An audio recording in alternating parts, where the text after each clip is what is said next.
Our meeting is being recording and live streaming on the same page. Yep, thank you so much, host. Okay, so good morning, everyone. Good morning, our presenters and participants. Welcome to the virtual Vietnamese International Convention 2021. On behalf of the organizing committee, we would like to thank you so much for your participation and contribution to our annual convention success. We are Luba and Thanh Bing and also our host here. We are very delighted to see all of you in light of virtual presence today, especially in this parallel live orals presentation. We do hope that all of you will be able to have some valuable knowledge and experience and takeaways following the talk. Before the presentation, there are a few considerations. In case you have any questions or concerns about the presentation, please feel free to leave them in the chat box so that we can gather the questions for easy response in the 5-minute Q&A session. And yes, we gladly welcome Mr. James Barnett in this 30-minute parallel live orals presentation, which is entitled Independent Learning Opportunities in the Online Classroom. About our presenters, James Barnett is a senior educator and professional learning specialist in the School of English and University Pathways at RMIT Vietnam. He holds a master in applied linguistics and has been teaching in Asia, South Korea, and Vietnam for over 10 years. So please welcome Mr. James Barnett. Thank you very much for that introduction. Let me share my screen.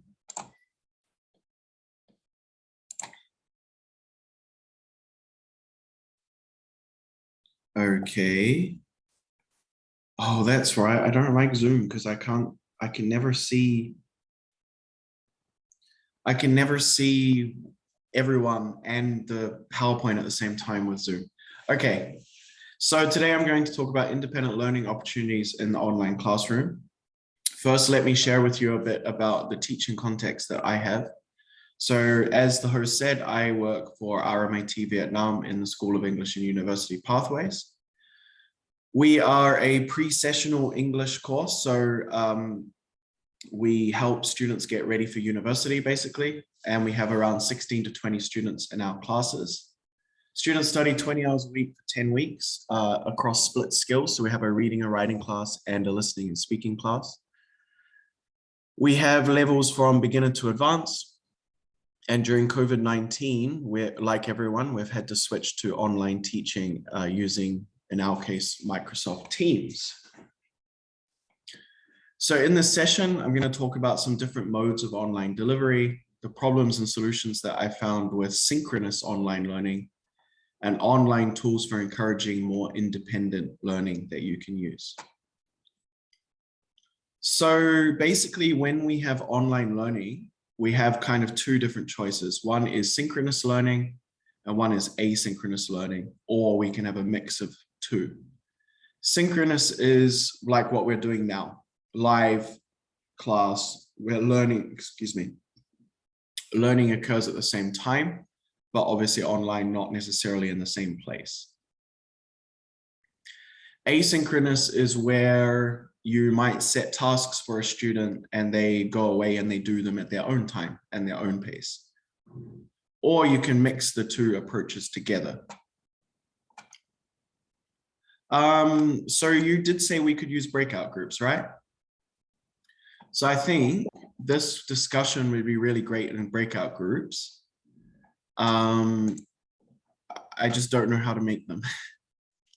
No worries. Okay, so we can make it. And okay. Could you please tell me how many rooms do you need? How many people are here? Currently, this is 57. This is 57. Maybe about 10 groups, so around 5 people per group. And then they will, so in your groups, please talk about your own teaching context. So how have you been delivering your online lessons? How have you encouraged your students to be more independent in those lessons? And what online tools have you used to encourage independence? Okay. All right, so now Yeah. So I'm going to divide it into 10 group. Okay, so 10 group, and I will assign them to join in automatically. All right. All right, let me check again.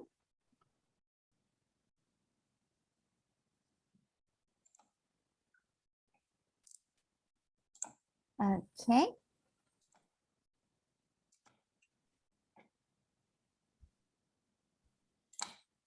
I'm going to stay here. I just need to go to the bathroom for a second. Yeah.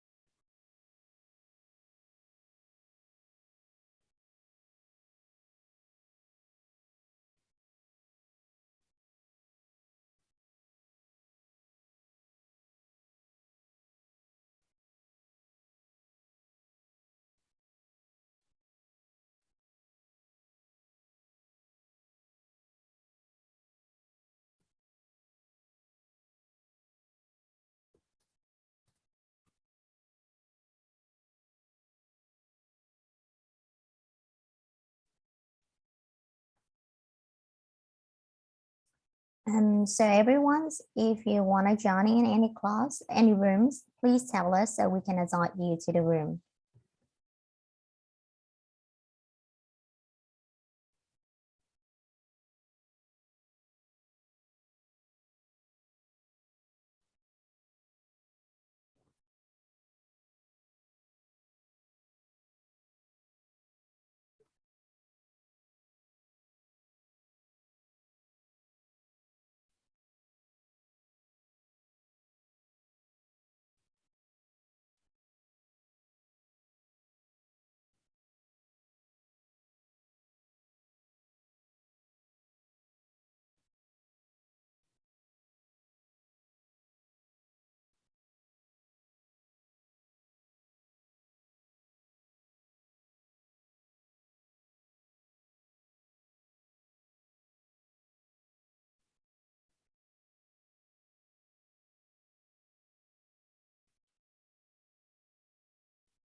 I think it looks like everyone is back.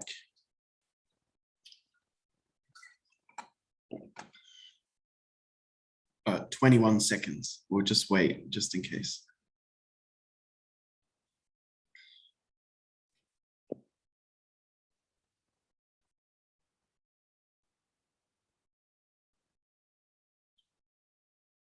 Five, 4, 3, 2, 1. Okay.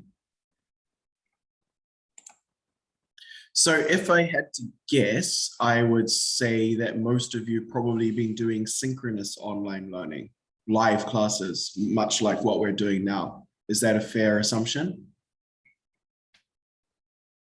Anyone want to share anything they discussed in their group? Yeah, I think so. Mainly we have to deliver online synchronously because it's kind of the school rules for us to have to do that. But I do believe synchronous is also a good way for teaching because when students do all the synchronous teaching, they feel tired sitting on the screen for a long time, and then it's hard for them to pay attention. And I think many teachers tend to lecture too much when they do something synchronously because they cannot see the student progress or how student work, so they can slow down their lesson, or they can have more interaction because it's really hard for them to have interaction online. That's what I believe. Absolutely. Thank you very much for sharing. Yeah, so like you, I've been doing synchronous lessons as per the rules of the institution I work for. And I mean, I guess the main reason for this is what we know. It's what we do in the classroom day to day normally, and sort of moving online, we've sort of tried to replicate what we used to do in the classroom on an online setting. And we have also been doing synchronous learning for the most part.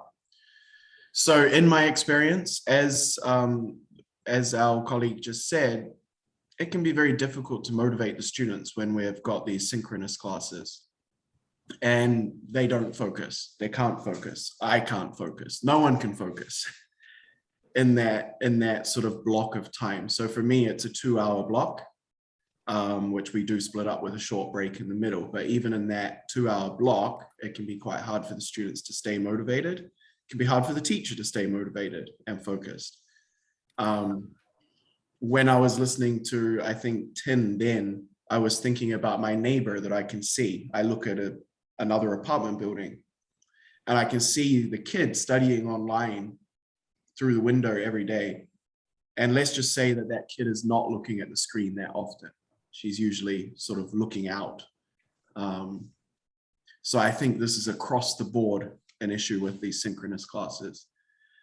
So in my experience, I found, yes, it was difficult to motivate my students and keep them focused. I found that my traditional classroom activities weren't working online. I found that, I really like discussing things with students in a full class setting, and I found that very difficult to maintain.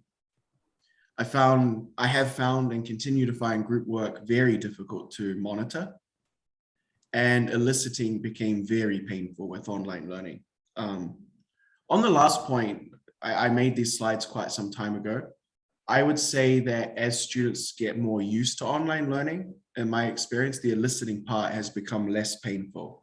They're a bit more willing to share their ideas now, either in a chat box or by microphone. That's probably one thing that has changed for the better, I think. So what were some solutions that I discovered? Well, I think the main solution is we need to give our students space to be more independent when they're online. We have to trust them, basically. So where in a classroom, we can monitor if they're doing their work in the book, particularly here, thinking about receptive skills. If you give them a reading activity and say, read this text and answer questions A, B, C. In the classroom, it's very easy to monitor that and see, oh yes, my students are doing the work and I don't need to worry. Online, we can't see them, but they still need to do the work. So in my case, in my context, I just really had to start trusting my students. So I watched some colleagues try and recreate the wheel, putting everything from the textbook in a Google Doc so they could watch the students doing it, putting everything from the textbook on a quiz online so they could watch the students doing it. And they were killing themselves with lesson planning. I went the other way. I was like, I've got to trust you guys. And you need to ask me more questions. And either you do it or you don't do it. And what I have discovered is that for the most part, they do it. And they've started asking questions and it's been working because I put that trust in them. So I haven't recreated the wheel. I've been like, you've got a textbook. You've got 50 minutes, go away, read, tell me when you're finished. And then I put them in groups and they check their answers together. And then they come back and we check the answers together as a class.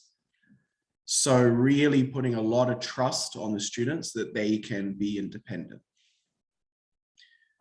In addition to that, I have made use of existing online tools and found new ones to supplement that sort of independent learning that I've really been trying to create in my classes.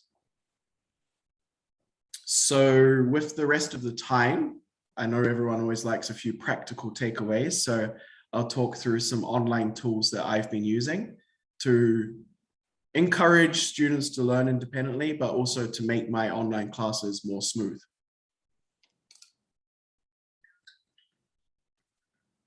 So the first one is Google Docs. This is the best, in my opinion, the very best tool that you can use when you've got an online class.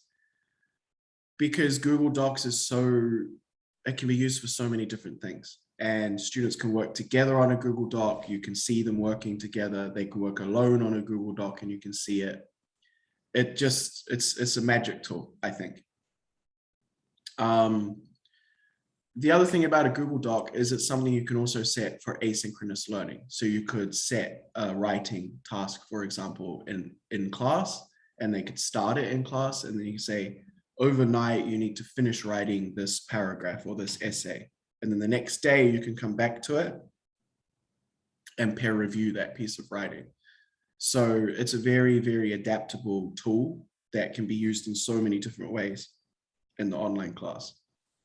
And as I have here on the slide, it's absolutely fantastic for peer review.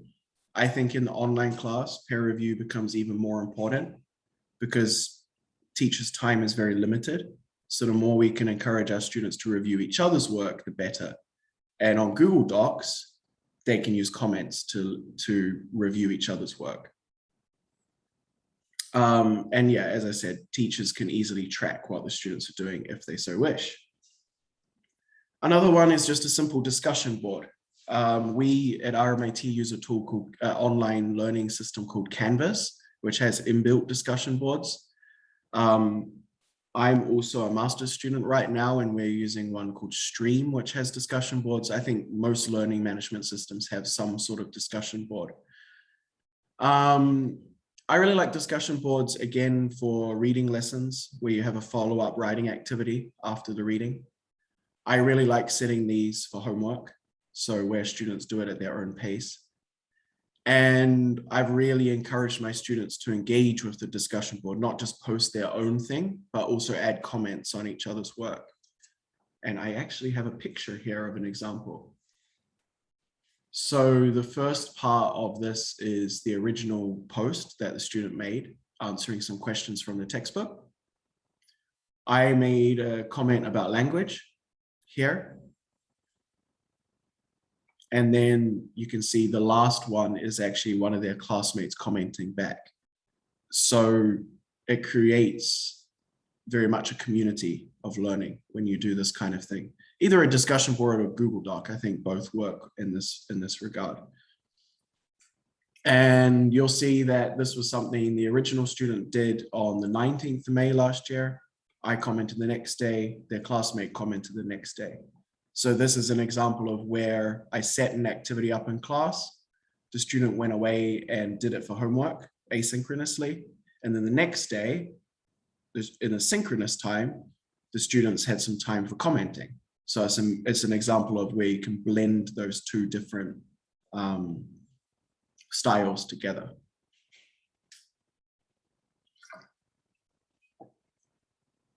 So that's discussion boards in Google Docs. I think they're really great for anything writing based, even if it's just short answering questions. This was from an intermediate class, by the way. I've had success with discussion boards across all levels. And actually, the intermediate class, which is this example, did it so much better than my advanced students because they didn't have any hangups. They weren't worried about making mistakes, whereas the advanced students sometimes are a bit reluctant to post something that can be seen publicly. The intermediate students were like, go. It started with a one-line answer in week 1 and moved. This was about week 5, I think. And by week 10, they were writing like short paragraphs each time. It was really cool to see. Really great activity for particularly in a reading class with writing as a follow-up. The other thing is, if you're not willing to give up that control, if you really do want to see what the students are doing, you want to check that they're reading, you want to check that they're listening, you can quite quickly convert a reading text or a listening text to an online quiz. And students find that kind of fun as well from time to time. I still do it occasionally, even though I like the students to work independently in their books.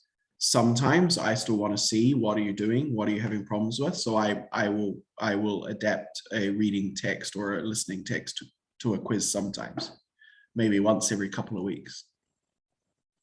The other advantage of quizzes is, again, the students could do it at home in their own time, not necessarily in the live synchronous time.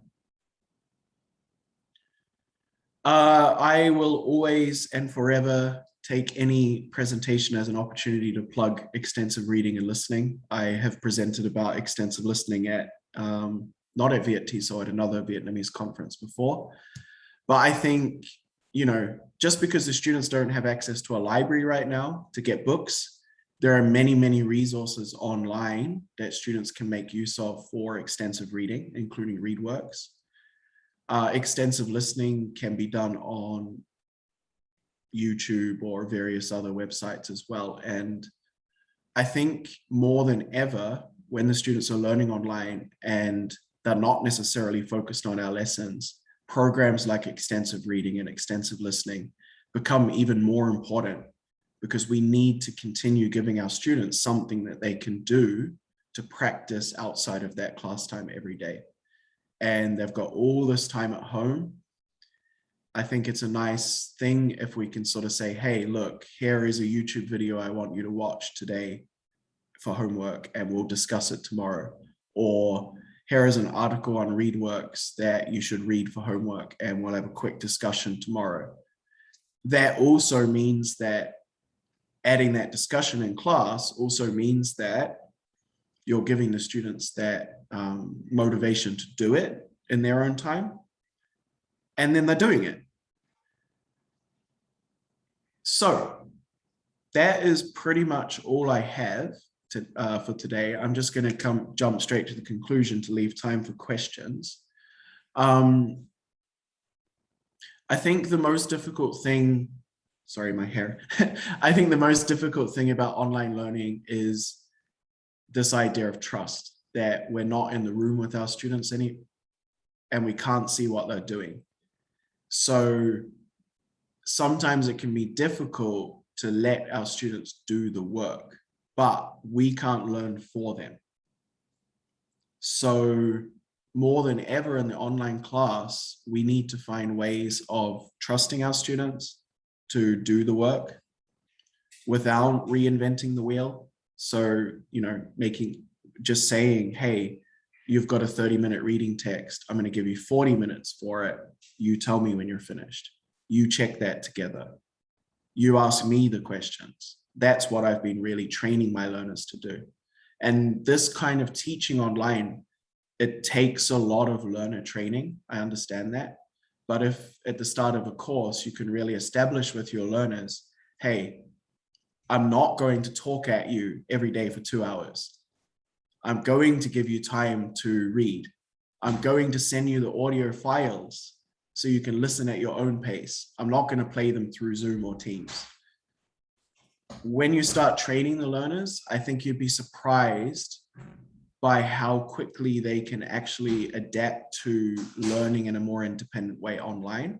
And when you supplement that with some of the tools that I shared today, I think you can have quite a successful class online. That's pretty much what I've got. I'd love to answer any questions. Oh, I've got to plug one thing, sorry. I'm not a textbook publisher, but I do have one thing to plug, which is RMIT. We have our own Teacher Talks event, which is our own internal conference that we do twice a year. And our next one is on December 4th. We run hour-long practical workshops at our Teacher Talks, and we'd love to see people there. If you want to sign up, there's the information on the screen. Now I'll answer questions. Thank you everyone for attending too. Thank you. Thank you so much, James, once again for your interesting presentation. That's so nice. Good to love to hear from you. And yes, so I can see that in the chat box, actually, there's a questions and I'm going to send it to you.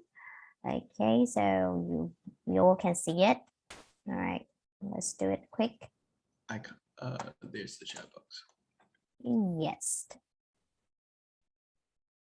Oh, wow. Okay, lots of things. Okay, so we have a questions here. What is the best way to deal with a student who refuses to provoke? Oh, sorry. Oh, wow, that's okay, to post on public forum in LMS invoking the right to privacy. Yeah. This is an interesting question. I was actually talking with a friend about this kind of thing with classroom management about a week or so ago. And I think this is that classic nightmare we have as teachers sometimes, where the student doesn't do something and we can tell them as many times as we like to do it, but technically there's just no repercussion. There's no way of punishing them. It's kind of that catch-22 of, I've told you to do it because I'm your teacher. And then if someone refuses, I don't know the answer to the question. Honestly, sorry. I just think it's that challenge of being a teacher. I think it's a more complicated question because it comes back to that idea of respect, because to me, that's the learner not respecting the authority of the teacher in the classroom. So I don't have an answer because I think it's a classroom management question. I don't think that's an online learning question, to be honest. I think that could happen in the face-to-face class where a student refuses to answer your question and there's nothing you can do about it. That's just all, yeah, that to me, that's a classroom management question that I can't answer, sorry. Not really been an issue for me. I guess the only thing I can say is tracking it and holding students accountable goes a long way. Just sort of calling them out when they don't do their homework. I think I can share my experience. I do teach some students. Sorry, Tin, I'm actually going to cut you off because I'd love to answer some of the other questions. Sorry. Thank you, though. There are other questions, right? Yes. Sorry. Okay, at the moment, okay, it's time for us. So, yeah, thank you so much, James. Oh, no worries. Thank you. Yes, so everyone's, we're really sorry that, okay, due to the limited time, we cannot continue the session, but we cannot include all the questions in the Q&A question now, but so you can email James directly. And anyways, everyone, on behalf of Week 2021, we wish you all the best with the productive day and meaningful rest of our virtual convention. Thank you so much, everybody, for joining.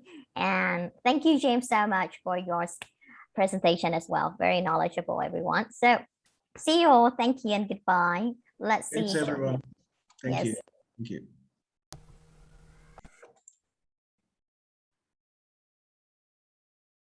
Okay, so